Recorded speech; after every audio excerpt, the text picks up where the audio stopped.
this offseason was already lining up to be an important offseason for the Chicago Bulls. And now it's getting to be made even more important because one thing that a lot of Bulls fans have been asking for are changes in the front office. And there's starting to be more and more signs that some changes could be coming. But AK may be the constant, the one that stays throughout all of that, which I know is going to cause some problems. We'll talk about that. Plus the latest update in regards to Billy Donovan and the job at UNC. And then lastly, the Chicago Bulls lottery odds or the rebuild can get a lot easier. But we're going to need some help from a Western Conference team. We're talking about all that plus more right after this.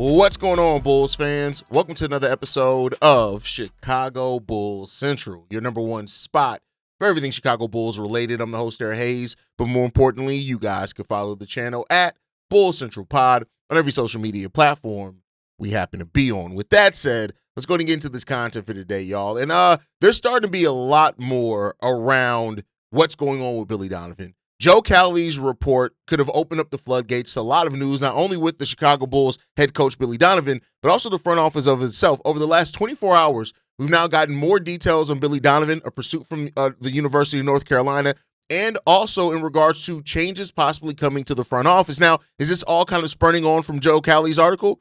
Maybe, but you have people like Brett Siegel weighing in on it independently with their own sources and stuff like that, which to me gives it a little bit more weight, right? Like I talked about on yesterday's episode, separating the smoke from the fact in regards to the Billy Donovan stuff. And one of the things that I pointed out to is that as of right now, there's only one guy who didn't source anything, and it was Joe Cowley's thoughts and feelings.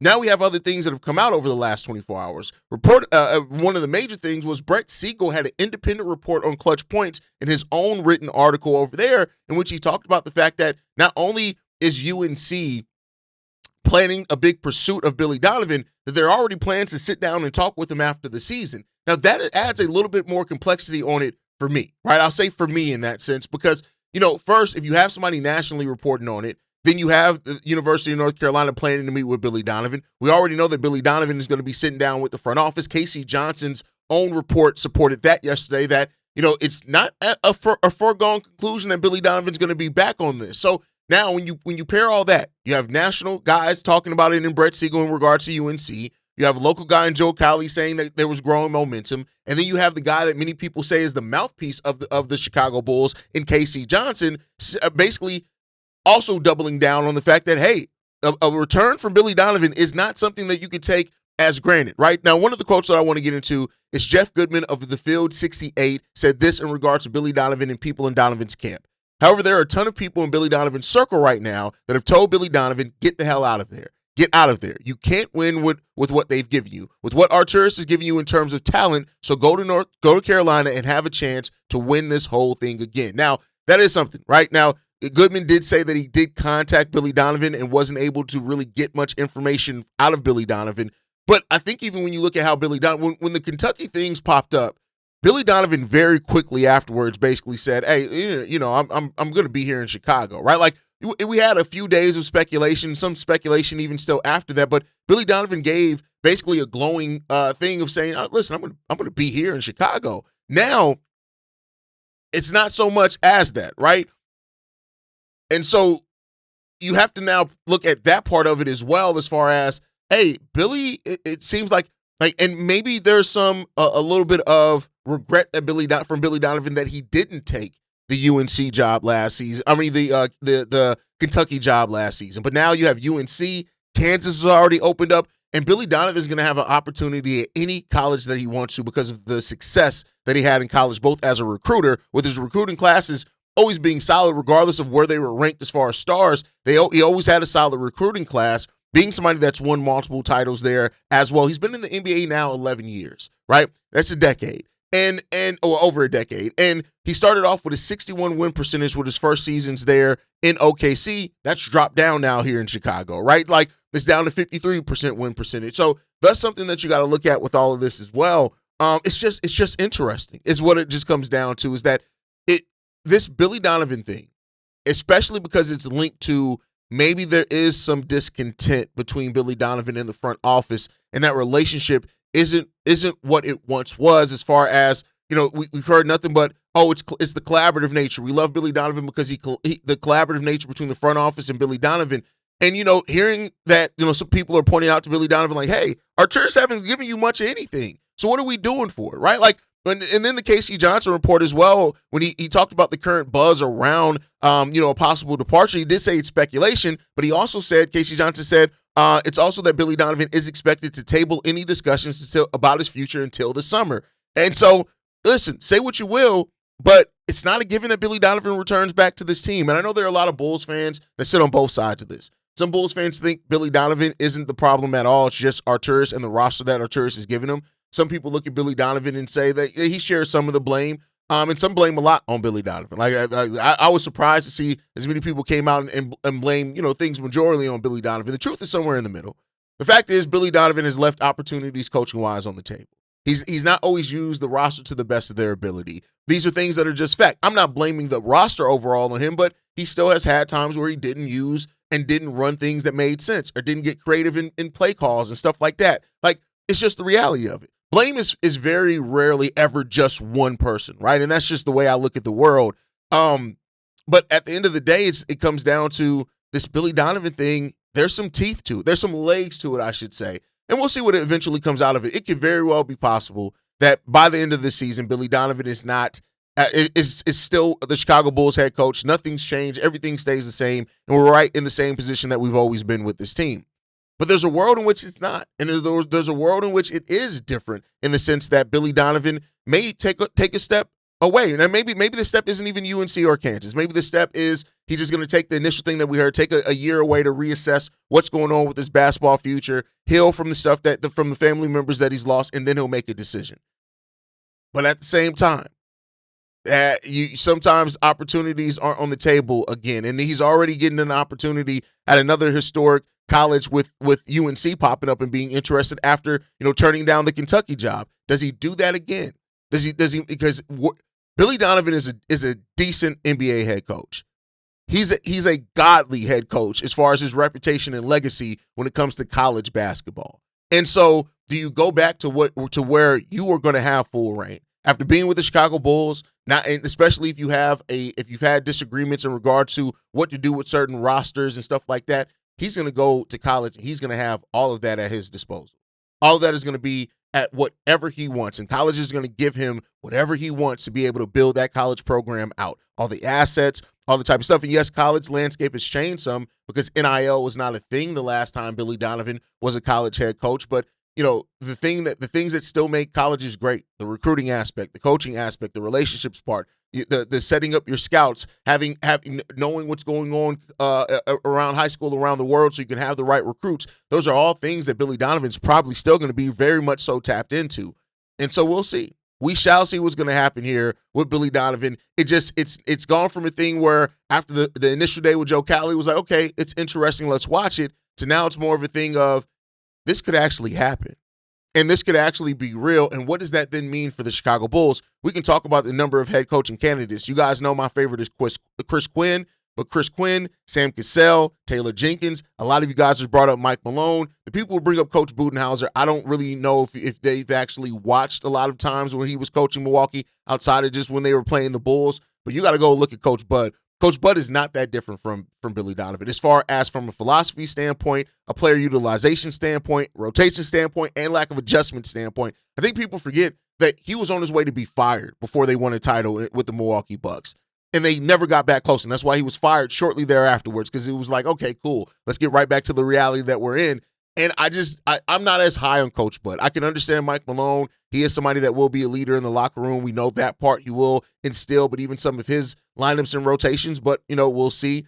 Taylor Jenkins, Chris Quinn, Sam Cassell. I want something new, right? I think that Mike Malone, Coach Budenholzer, and Billy Donovan are all similar coaches as far as not just because they're all balding white men, but because as far as the player execution and lineup, their adjustments, all that is very similar. I want somebody like what the Bears did with Ben Johnson. I want to bring in somebody creative. Taylor Jenkins is a creative offensive mind, a creative coach that has really good success. You look at, Chris Quinn and Sam Cassell. These are two guys that are up and coming that could be the next great head coaches. That's what I kind of would rather to dip my toe into that more so than to go back to the well of these coaches that have been recycled before. But hey, as long as they get the right guy, that's the only thing that matters, right? That's the only thing that matters there, and we'll see if they can get that done. But with that said, I want to focus on something else that's been talked a lot about in regards to this, right? And this one came out from 670 The Score, David Hall, in which he talked about that there are some talks about changes at the highest level. And this is different from the Billy Donovan thing, saying this. I do know this is this in talking to people who would be in a position to know. The offseason ahead is going to be a critical one, and it's significant for the Bulls. Changes are being considered, and changes are being considered at the highest level. Unless you're Michael or Jerry Reinsdorf, I'm not sure you're in a position to know what comes next. Now, what does this mean, right? If we're hearing that Michael and Jerry Reinsdorf are the only people that could know how many changes are coming, does that mean that they finally waken up to the situation that this team is in, or have they naturally been triggered by the fact of, okay, wait, we just traded Zach LaVine last season. We're trading, we traded a lot of players that have been here before, and you're talking about Billy Donovan could potentially be out. All right, let's go do an audit. It's basically because Michael Reinsdorf and Jerry Reinsdorf run the team very much like, I made this comparison in the Discord, right? They run the team like how when you think of chain restaurants, how they're franchisees in chain restaurants. So basically the way that the Reinsdorfs run the Chicago Bulls is that, hey, as long as each franchise, in this case, the Bulls, the Sox, and the residential businesses, as long as they're making money, good, we're good, right? We kind of stay hands off as long as they're not making money. But in the same sense that when you have a franchisee that is excelling and doing, you may give them a little bit more money on their books, right? Or if you have one that is like, hey, we lost, the turnover at this franchise is getting crazy. Let's go see what's happening on with this franchisee. That's basically what could be happening here, is that as the businessmen, they're coming in and saying, all right, let's look at what's been going on here. We've kind of been hands off. Let's go do an audit. And that audit can lead them to saying, hey, we need a new eye here. Now, maybe they still want to work with AK because, again, one thing that we've seen from this ownership group is that if you're the president of basketball ops, you usually get a decade plus at the job. AK's 6 years in, right? So they could sit down with AK and say, hey, listen, what's going on here? And AK could say, listen, I know we changed the roster. We're going to reset. Billy Donovan's leaving. We're also going to get a new GM. And then they can say, okay, cool. All right, cool. So we're going to make some changes. All right, but the pressure's on. We're watching closely now what happens over the next 2 or 3 years since you're going into a rebuild. Or they can come in and say, listen, this shit ain't working. Let's tear this shit all the way down. Let's rip it all the way out. We got it. We're resetting the roster anyway. This is a perfect time to bring in a new set of eyes to talk about how we need to build out this thing going forward. I'm not trying to hold out any hope. I don't have very much hope for the Reinsdorfs, Jerry and Michael, to actually do something, but it does seem like there is something right now that there could be a status quo change here for the Chicago Bulls this upcoming year. Now, while David Hall did not provide the specifics in down to it, he is kind of implying that a reset of the table could be possible, right? So if there is a front office shakeup, what does that mean for the Chicago Bulls, right? Let's be clear here. John Paxson was on duty for 17 years, right? 17 years. And then Gar Forman was also extended, right? He was hired in 2029. He was here, 2009. He was here until 2020, right? So typically people have a long leash here with Chicago, right? Now, Paxson's still on the job. Now he's in a different position, but he's still on payroll, right? I like to talk about that a long time. Arturis is on year 6. And typically we do not see changes from the front office with the Bulls after 6 years with that. So the question then becomes about, have Michael and Jerry Reinsdorf had enough? Has it been enough bells raised with an alarm that we see actual change happen? Could be, right? Or did AK buy his time resetting the roster? That's things that we don't know what's coming here. But I do think this isn't the first time that we've heard this. I keep going back to David Kaplan, who on just kind of a quick little thing, he was asked a question on the live. He said, hey, listen, they're talking about changes being made. Nothing's actually been made, but they're talking about it. And that is a big step for this franchise. And it is. And he's right. It is in that. Where my differences will cap aside, right? So whether Billy Donovan, takes a voluntary exit away from the Chicago Bulls, right? And then there's a change in Eversley's seat as well. That's the thing that you're looking at. And that could be what's happening. Could it go as far as AK actually losing his job? I've been somebody who consistently said probably not AK is going to lose his job, but I won't lie and say Now that we're hearing some different things, maybe I was wrong on that. And maybe we see this franchise actually do something that they've very rarely ever done. And that's make a significant change and not wait till it's too late to change your front office, not wait till after the thing's completely ruined. Well, some people could say that it is with, the reset. And of course, people are going to bring up the trading of Ayo Dosunmu into that as well. And we just got to see what's going to happen. We're going to see how it's going to happen. But let me know what you guys think on that down below. Hearing now more rumblings that not only the Billy Donovan stuff, which is voluntary per him, but there could be some things that are coming down as a mandate from ownership. And that ownership and Michael and Jerry could be paying more attention to what's happening here in Chicago. Let me know what you guys think on that down below. With that said, last topic of the day before we get up out of here. I said I was going to talk about the Chicago Bulls and their rebuild timeline and how it could change based off the luck of a Western Conference team. And of course, many people have already guessed, probably based off what I said in the intro, that Western Conference team is the Portland Trail Blazers. This is a historically deep draft. And while it's not in the Chicago Bulls' power, we don't have the control over it. If the Portland Trail Blazers make the playoffs this year, we get their pick. With the way that things are shaking out, if they do make the playoffs, their pick is going to be 15th, which means it's the first pick outside the lottery. Keep in mind, this is a draft where people have said that they would not be surprised if you get NBA starters in the 20s and players that may even have the potential to turn into all-stars in the 20s. The Portland Trail Blazers have won 2 games in a row. They're 7-3 in their last 10. They're 1 game behind the Los Angeles Clippers and 1.5 games ahead of the Golden State Warriors. The Golden State Warriors, who also have won 2 games in a row, but they're 3-7 in their last 10. What happens here? The remainder of this race is going to be hugely important for the Bulls. The Bulls need to be watching the Western Conference play-in race like it's Bulls games, because it's that important. The Trailblazers right now sit at 37-37. They're perfect 500 on the season. Man, how I would love for a 500 team. But they still have the Clippers, who still have Kawhi. Golden State Warriors are going to get Steph back at some point. And those things are going to be kind of what determines the factor there.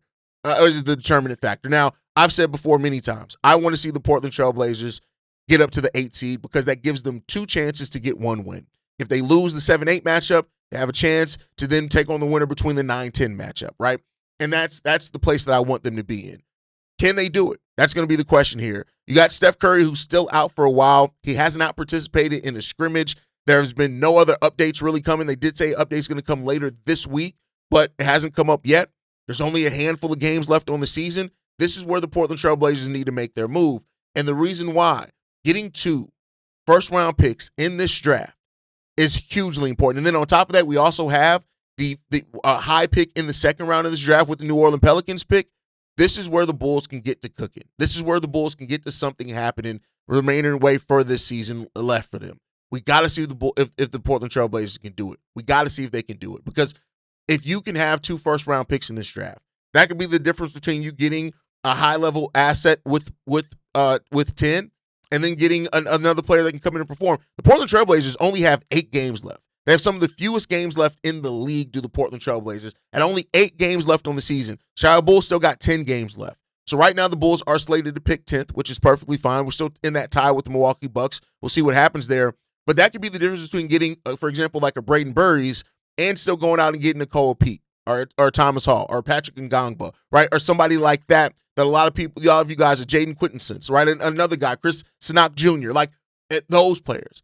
This can be a almost perfect draft for the Chicago Bulls if they have that. And it accelerates the rebuild quite a bit. I'm not saying that it accelerates the rebuild immediately because it depends on what impact those players that the Bulls draft can make right away, their overall ceiling, how high they hit that ceiling, and the continued progression between Josh and Miles Buzelis, right? But we should be rooting for the Portland Trail Blazers the rest of the way. There's just no doubt about it. Now, when you look at the chances between them right now, right? They're going to be in the play-in tournament regardless. So they're going to have a chance to make the playoffs regardless of whatever happens, right? But they have to play two of these 3 teams. The Phoenix Suns, the Clippers, and the Golden State Warriors. They're going to have to play 2 of those teams unless they get into the 8 seed and then win that first game, right? Now, can they pass the Los Angeles Clippers in standings, who they trail by half a game? They can, right? They can. They'll have to win 1 game in Phoenix as well, and we'll see what happens with that one.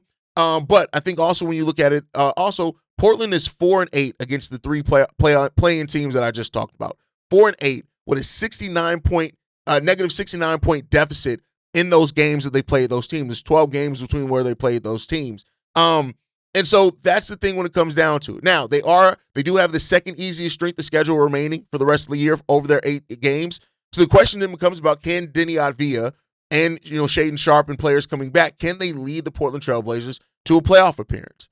Are the Portland Trailblazers going to tank it, right? Because keep in mind, if they don't, they go into the lottery. They go into the lottery, they have a chance to get the number 1 overall pick in this draft, right?